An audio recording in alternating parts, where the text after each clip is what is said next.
नमस्कार विद्यार्थी मित्रांनो, आपल्या या कंटिन्यू लेक्चर सीरीजमध्ये स्वागत आहे। आज आपण या प्रमाण भागीदारीवरचा एक नेक्स्ट पार्ट घेऊन आलोय। मागचा व्हिडिओ जर तुम्ही पाहिला नसेल तर तो मागचा व्हिडिओ अगोदर पाहून घ्या। या व्हिडिओमध्ये आपण जसं मागच्या व्हिडिओमध्ये रक्कम दिलेली नव्हती, या व्हिडिओमध्ये आपल्याला वेळ दिलेली नसेल, तर तसे आपण प्रश्न आता पाहणार आहोत। जर तुम्हाला काही बेसिक गोष्टी माहित नसतील, मागचे व्हिडिओ पाहिले नसेल, डायरेक्ट याच्यावर आले असेल, तर एक गोष्ट लक्षात असू द्या, आपला जो नफा ठरलेला असतो, नफा हा नफा आपण जेवढे पैसे गुंतवलेत, सोप्या भाषेत सांगतोय, जेवढा पैसा गुंतवला आणि तो पैसा जेवढ्या वेळेसाठी गुंतवला त्याच्यावर ठरलेला असतो, म्हणजे दोघांच्या गुणाकारावर असतो।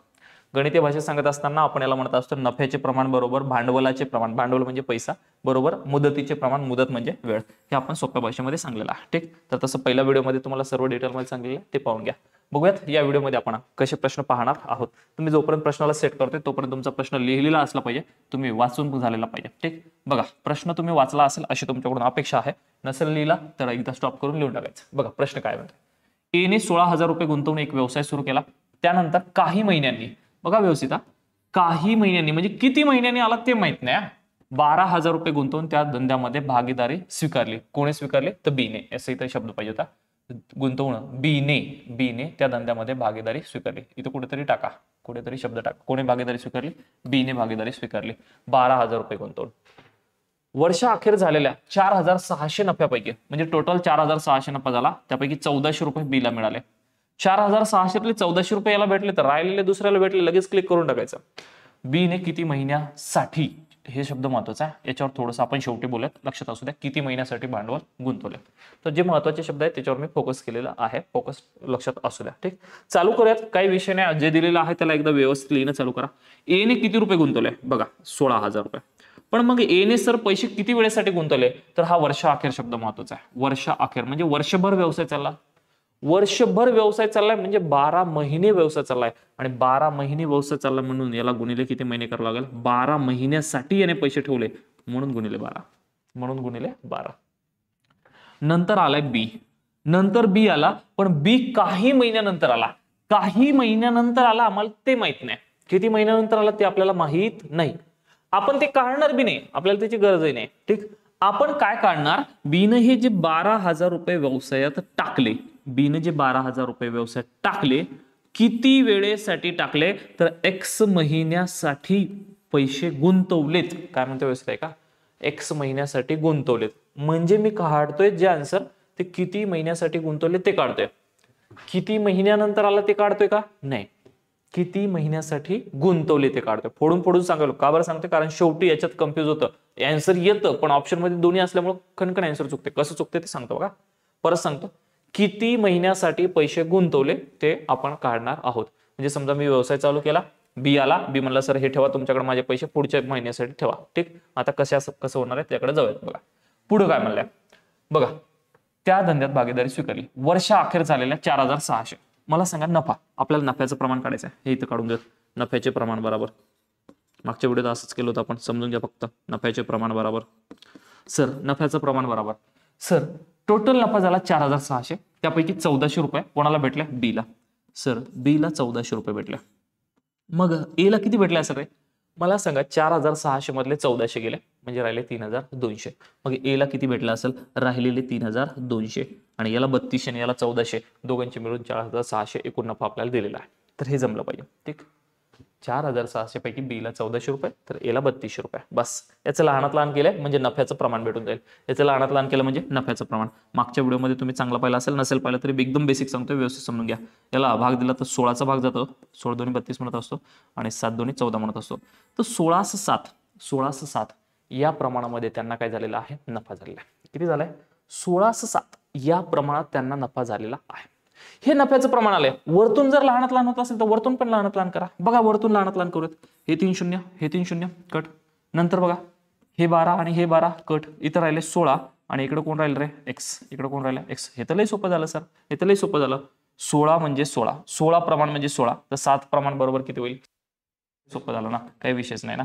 पण सगळ्यात महत्त्वाची गोष्ट समजून घ्या, मी इथं लिहितोय, हे 16 लिहितोय, हे 16 लिहितोय, प्रमाणात आहेत ना, हे एकदा समजून सांगण्यासाठी प्रॉपर लिहितोय, 16 प्रमाण बरोबर 16च, तर 7 प्रमाण बरोबर किती? 7 प्रमाण बरोबर किती? येणारा आन्सर एक्स बरोबर येत असता, इथं आलेल्या संख्येच्या बरोबर येत असता, तुम्ही म्हणतो एक्स बरोबर 7 गुणिला 16, 7 गुणिला 16. बेसिक सांगायला एकदम हे 16 कट तर x बरोबर 7 महिने. व्यवस्थित समजून घ्या आता इथून पुढचं. 7 महिने आल्या पण आपल्याला आन्सर हे लिहायचं का नाही लिहायचं ते बघण्यासाठी व्यवस्थित समजून घ्या. मी इथं काय लिहितोय तर जे बी आहे जो बी आहे x ची किंमत आली म्हणजे 7 महिने आले. किती महिने आले 7 महिने. म्हणजे बी ने व्यवस्थित समजून घ्या काय म्हणतात बी ने 7 महिने पैसे गुंतवले. किती महिने गुंतवले 7 महिने गुंतवले. आणि आपल्याला विचारलं काय बघा किती महिन्यासाठी भांडवल गुंतवले तर किती महिन्यासाठी 7 महिन्यासाठी. किती महिन्यासाठी 7 महिन्यासाठी. आता याच प्रश्नावर महत्वाची गोष्ट आपल्याला जे विचारले त्याचे आन्सर भेटले 7 महिन्यासाठी गुंतवले. आता याच प्रश्नावर महत्वाची गोष्ट बोलतोय.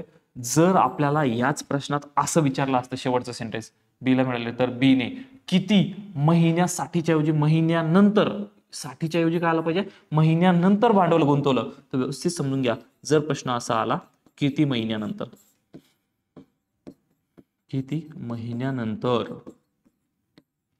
भांडवल गुंतवले. ठीक हा शब्द लय महत्वाचा आहे. किती महिन्यानंतर किंवा किती महिन्यासाठी. आपण म्हणणार किती महिन्यानंतर तर मला सांगा टोटल व्यवसाय 12 महिने चालला. किती महिने चालला 12 महिने चालला. यानं 7च महिने पैसे गुंतवले. किती महिने गुंतवले शेवटचे 7 महिने गुंतवले. म्हणजे स्टार्टिंगच्या 5 महिन्यामध्ये तो व्यवसायात नव्हता. स्टार्टिंगच्या 5 महिने तो व्यवसायात नव्हता. म्हणजे किती महिन्यानंतर तो पार्टनर झाला असेल तर 5 महिन्यानंतर. हा शब्द लय महत्वाचा. 5 महिन्यानंतर तो पार्टनर झाला. किती महिन्यासाठी झाला तर 7 महिन्यासाठी. आपल्याला विचारलं होतं किती महिन्यासाठी तर 7 महिन्यासाठी. तर 7 महिने आन्सर लिहून टाकायचं. मग आपला आन्सर येणार आहे हे. ठीक पण जर आपल्याला विचारलं असतं किती महिन्यानंतर पार्टनर झाला तर आपण म्हणलं असतं 5 महिन्यानंतर पार्टनर झाला. हे या प्रश्नात नाही विचारलं आपल्याला काही टेन्शन नाही. ठीक असंच मला तर वाटतं आता हे तुम्हाला जमलं असेल. असंच एक पुढचा प्रश्न देतो त्याला व्यवस्थित पाहून घ्या. तोपर्यंत मी पाणी पण देतो.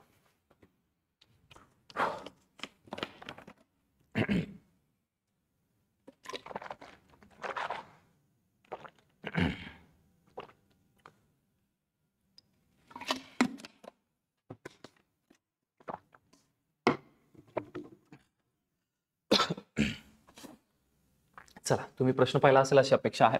बघा सेम तसाच प्रश्न आहे. एने एका व्यवसायात 7,600 रुपये गुंतवणूक केली. काही महिन्यानंतर पुन्हा बघा त्याचा काही महिन्यानंतर बी ने 57,000 रुपयाची गुंतवणूक केली. वर्षाअखेरीस एकूण नफ्याचे प्रमाण अरे वा नफ्याचं प्रमाण तर डायरेक्ट देऊन टाकलंय काढायची गरज नाही सोपं करून टाकलंय ना. नफ्याचे प्रमाण 2:1 गुणोत्तरामध्ये झालंय. तर बी ने हा शब्द बघा परत महिन्यानंतर. किती महिन्यासाठी आला का आता नाही म्हणजे मागच्या प्रश्नामध्ये जे बोललो होतो बघा खालचं विचारलंय किती महिन्यासाठी आलंय का नाही. पण आपण पहिल्यांदा आन्सर एक्स काढतोय. एक्स म्हणजे किती महिन्यासाठी पैसे गुंतवले ते काढतोय है ना. म्हणजे आपल्याला या प्रश्नामध्ये पण आपल्याला किती महिन्यानंतर आलाय ते नाही काढायला जमणार. ते काढायला जमेल का नाही. आपल्याला काढून घ्यावं लागेल अगोदर की त्याने पुढे गेलो का एक प्रश्न तर त्याने किती महिन्यासाठी पैसे गुंतवले ते अगोदर काढावं लागेल. किती महिन्यासाठी गुंतवले ते अगोदर काढावं लागेल. ठीक मग काढत असताना बघा मांडणी करूयात. हा ए जसा असतो तसा ए ने एका व्यवसायात 76,000 किती रुपये गुंतवले 76,000 रुपये हे लिहून टाकले. 76,000 रुपये गुंतवणूक केली. ठीक 76,000 रुपयाची गुंतवणूक केली आणि वर्षाअखेरीस शब्द बघायचा. हा हे वर्षाअखेरीस म्हणजे किती महिन्यासाठी रे तर 12 महिन्यासाठी. हे 12 महिने. ठीक नंतर काही महिन्यानंतर बी आला. आता बी किती महिन्यानंतर आला ते माहित नाही पण त्याने 57,000 रुपये गुंतवले एवढं माहित आहे. 57,000 रुपये गुंतवले. काही महिन्यानंतर आलाय ते माहित नाही किती महिन्यानंतर आला. तर मग आपण म्हणूयात एक्स महिन्यानंतर आला. एक्स महिन्यासाठी आला. एक्स महिन्यासाठी पैसे गुंतवले. किती महिन्यासाठी गुंतवले एक्स महिन्यासाठी पैसे गुंतवलेले आहेत. ठीक मग 76,000 रुपये 12 महिने 57,000 रुपये एक्स महिने. मी किती महिन्यानंतर आलं ते काढतच नाही. किती महिन्यानंतर आलं ते नाही काढतोय. किती महिन्यासाठी पैसे गुंतवले ते काढतोय. ठीक आता आपल्याला दिलेलं आहे नफ्याचं प्रमाण. काय दिलेलं आहे नफ्याचे प्रमाण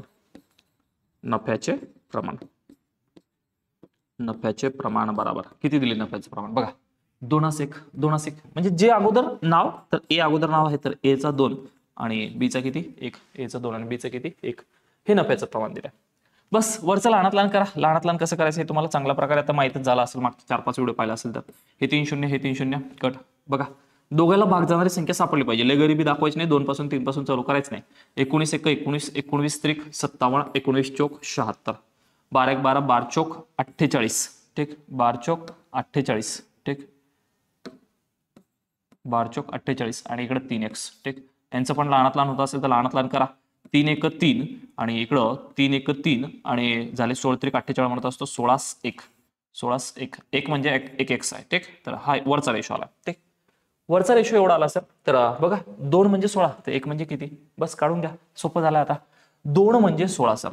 2 प्रमाण म्हणजे 16. तर आपल्याला 1 प्रमाण बरोबर किती, 1 प्रमाण बरोबर किती, 1 प्रमाण बरोबर किती, याला सॉल्व्ह करत असतो म्हणजे हे इथलं भेटत असतं, इथलं भेटत असतं. ठीक, मग मी म्हणेल 1 x लिहा किंवा फक्त x लिहिलं तरी चालेल. याचा गुणाकार याच्यासोबत 1 गुणिले 16 भागिले 2. चला काटाकाटी करूयात, काटाकाटी करूयात. सर बे 1 बे, बे 8 16 म्हणजे 8 महिने. किती महिने, 8 महिने. कारण x म्हणजे आपण काय गृहीत धरलं होतं, x म्हणजे हे गृहीत धरलं होतं किती महिन्यासाठी पैसे गुंतवले. मग मी काय लिहितोय व्यवस्थित समजून घ्या.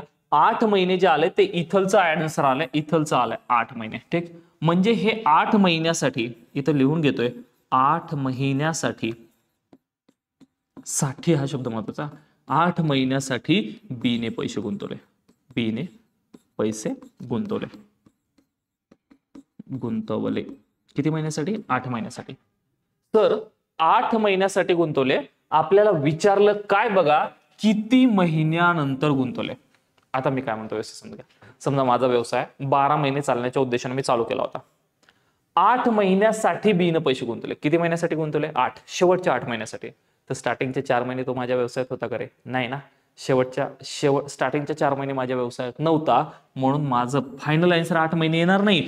मला म्हणावं लागेल 4 महिन्यानंतर. किती महिन्यानंतर, 4 महिन्यानंतर. हा नंतर शब्द महत्वाचा आहे. 4 महिन्यानंतर त्याने पैसे गुंतवले.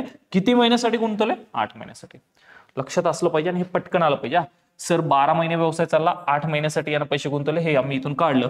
म्हणजे किती महिन्यानंतर हे विचारलं, किती महिन्यानंतर, तर 4 महिन्यानंतर. म्हणजे माझं फायनल आणि फायनल आन्सर असेल 4 महिन्यानंतर गुंतवले. जर इथं शब्द आला असता किती महिन्यासाठी गुंतवले, तर मग मी 8 महिन्यासाठी म्हणलं असतं. किती महिन्यासाठी म्हणलं असतं, 8 महिन्यासाठी. पण तसा काही शब्द आलेला नाही, त्यामुळे माझा आन्सर काय येईल, 4 महिन्यानंतर गुंतवले. असं आपल्याला जमलं पाहिजे. आणि मला अपेक्षा आहे तुम्ही असं करसाल. एकदम सोपं आहे, काही वेगळं नाही. मागे जे केलं तेच आहे, फक्त इकडची किंमत काढायची आहे. नंतर नवीन काय, तर 60 विचारलं, किती महिन्यासाठी गुंतवले ते विचारलंय का किती महिन्यानंतर गुंतवले. नंतर म्हणलं तर जेवढे पैसे गुंतवले त्यावेळेस सोडून द्यायचं, 12 मधून मायनस करायचं. ठीक, तर मला अपेक्षा आहे तुम्हाला असं जमेल म्हणून जमेल. ठीक, बघूया तसाच एक पुढचा प्रश्न. मला वाटतं हा शेवटचा प्रश्न असेल या टाईपवरचा. तर हा टाईप समजून घ्या, मी सेट करतोय तोपर्यंत तुम्ही लिहिलेला असायला पाहिजे. चला वाचून घ्या. ए ने 21,000 रुपये गुंतवून एक व्यवसाय सुरू केला. काही महिन्यानंतर, परत तेच, काही महिन्यानंतर बी ने 36,000 रुपये व्यवसायात सहभागी झाला. वर्षाच्या शेवटी त्यांना समान प्रमाणात, समान म्हणजे सारखा, समान प्रमाणात नफा वाटून घेतला. तर किती महिन्यानंतर, हे पुन्हा ते चालेल नंतर. दोन्ही प्रश्नाचे आन्सर काढू, नंतर पण काढूत आणि 60 पण काढूत. किती महिन्यानंतर बी ने ए सोबत भागीदारी केली. बघा लिहिणं चालू करा, पटकन जमलं पाहिजे. आता ए आणि दुसरा कोण रे, बी. पटकन बघा, कधी झाला रे, कधी झाला रे, कधी झाला, वर्षाच्या शेवटी. वर्षाच्या शेवटी म्हणजे 12 महिने. ठीक, चला पटापट पटापट पटापट. सर 21,000 गुणिले 12 महिने. आता इथे महिने शब्द लिहित नाही. नंतर बी ने 36,000 रुपये किती महिन्यासाठी गुंतवले ते माहित नाही. किती महिन्यासाठी, तर आपण म्हणतोय एक्स महिन्यासाठी गुंतवले. महिन्यानंतर नाही म्हणतोय, एक्स महिन्यासाठी गुंतवले. ठीक, तर हे तुमच्या लक्षात असलं पाहिजे. पुढं समान प्रमाणात वाटलाय म्हणजे नफ्याचं प्रमाण इथं लिहून टाकतो. वाटल्यास काही नाही लिहिलं तरी चाललं पाहिजे. नफ्याचे प्रमाण बरोबर, नफ्याचे प्रमाण बरोबर एकाच एक आहे ना, दोन्हीच. घेतलं काय नाही घेतलं काय सारखंच आहे ना. ठीक, बघा चा करूयात काटाकाटी करू. लहानात लहान रूप करा, दोघांचं लहानात लहान रूप. चला हे 3 0, हे 3 0 कट. नंतर दोघांना भाग जाणारी संख्या किंवा इकडे बघा 12 1 12, 12 3 36. पुन्हा काटाकाटी होते तर करून टाका. 3 1 3, 3 7 21, 7 1 7. इकडे कोण नाही राहिलाय, 7 1 म्हणा किंवा 1 x म्हणा, काही फरक पडत नाही. मग 1 बरोबर 7 आहे तर हा 1 बरोबर बी किती होणार, 7. गुणाकार करत बसायची गरज नाही पडली पाहिजे. म्हणजे x बरोबर 7 आलाय. x बरोबर किती आलाय, 7. ठीक, परत सांगतो बघा, 1 बरोबर 7 आहे तर या 1 बरोबर बी 7च झाला पाहिजे. मग गुणाकार करत बसायची गरज नाही पडली पाहिजे. म्हणजे मी म्हणेल x बरोबर 7 महिने. पुढचं समजून घ्या. चला बरं, मनातल्या मनात सांगा पटकन आन्सर काय लिहिसाल तुम्ही या प्रश्नाला. 7 महिने लिहिसाल का दुसरं काय लिहिसाल? सांगितलं असेल तुम्ही बघूयात आता तुमचं स्वतः तुम्ही ऑब्झर्व करा बरोबर आले की नाही. तर हे 7 महिने इथं आले म्हणजे त्यांना 7 महिन्यासाठी पैसे त्या व्यवसायात ठेवलेत. व्यवसायात ठेवले म्हणजे 7 महिन्यासाठी ठेवले. आपल्याला साठी विचारलंय का? नाही ना, नंतर विचारलं ना. म्हणजे मी म्हणेल बी ने 7 महिने पैसे व्यवसायात ठेवले. किती महिने? 7 महिने पैसे ठेवले. पण आपने को ये पूछा ही नहीं है, अपने को पूछा है कितने महीने बाद, म्हणजे किती महिन्यानंतर. अरे भाई टोटल व्यवसाय 12 महिने चालला, 12 महिन्यापैकी 7 महिने पैसे ठेवले म्हणजे 5 महिने त्याच्या काही वाट्याला आले नाही. म्हणून मग मला म्हणावं लागेल 12 - 7 बरोबर 5 महिन्यानंतर. 5 महिन्यानंतर त्याने त्या व्यवसायात पैसे गुंतवले. किती महिन्यानंतर? 5 महिन्यानंतर त्याने त्या व्यवसायात पैसे गुंतवले. हे लक्षात आलं पाहिजे. 5 महिन्यानंतर म्हणजे माझं फायनल आन्सर. महिन्यानंतर विचारलंय तर मी म्हणणार 5 महिन्यानंतर. जर मला किती महिन्यासाठी विचारलं असतं तर 7 महिन्यासाठी. 7 आणि 5 12 झालं, असं आपल्याला जमायला पाहिजे. तर मला अपेक्षा आहे आपले विद्यार्थी सर्वचे सर्व हा जो टाईप आहे हा एकदम परफेक्ट करतील. काय दिलं होतं तर बघा, इथं पण मुदत दिलेली नव्हती, मुदत काढून घेतली आपण. एकदम महत्त्वाच्या गोष्टी सांगून देतो. इथं विचारलं होतं किती महिन्यासाठी पैसे, तर आपण म्हणाल 7 महिन्यासाठी. किती महिन्यानंतर म्हणलं तर 5 महिन्यासाठी. 5 महिन्यानंतर. ठीक. इथं विचारलंय किती महिन्यानंतर. किती महिन्यानंतर म्हणलंय म्हणून आपण नंतरचं काढून घेतलंय. ठीक. मग किती महिन्यानंतर आलं? 4 महिन्यानंतर. किती महिन्यासाठी विचारलं असतं तर आपण म्हणलं असतं 8 महिन्यासाठी. इथं काय विचारलं? Same condition. किती महिन्यानंतर म्हणलंय? महिन्यानंतर म्हणलंय म्हणून आपण 5 महिन्यानंतर. किती महिन्यासाठी म्हणलं असतं तर 7 महिन्यासाठी ठेवले. तर ह्या बेसिक गोष्टी तुम्हाला कळायला पाहिजे आणि येतील अशी तुमच्याकडून अपेक्षा आहे. चला तर आज इथंच थांबूयात, भेटू पुढच्या व्हिडिओमध्ये. सर्वांना जय हिंद, धन्यवाद, नमस्कार.